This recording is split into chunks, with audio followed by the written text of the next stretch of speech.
तर अपघातग्रस्त बेस्ट बसचा चालक संजय मोरे याच्या ड्रायव्हिंगचा अनुभव नेमका कसा राहिलाय बघूयात। खासगी बस चालक संजय मोरे 10 दिवसांपूर्वी कंत्राटी पद्धतीने रुजू झाले। 1 डिसेंबर रोजी नियुक्ती आणि हातामध्ये 3 महिन्यांपूर्वी आलेली नवीन इलेक्ट्रिक बस। संजय मोरेला इलेक्ट्रिक बस चालवण्याचा अनुभव नाही।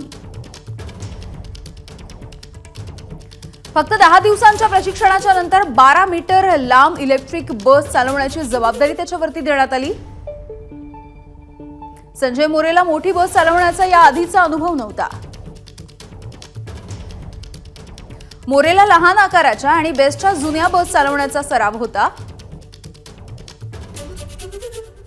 जुन्या बसमध्ये पॉवर स्टीअरिंग ही संकल्पना नव्हती। संजय मोरेला चालवण्यासाठी दिलेल्या इलेक्ट्रिक बसमध्ये पॉवर स्टीअरिंग होता। पॉवर स्टीअरिंगचा अंदाज न आल्यामुळे अपघात घडल्याची शक्यता वर्तवली जाते।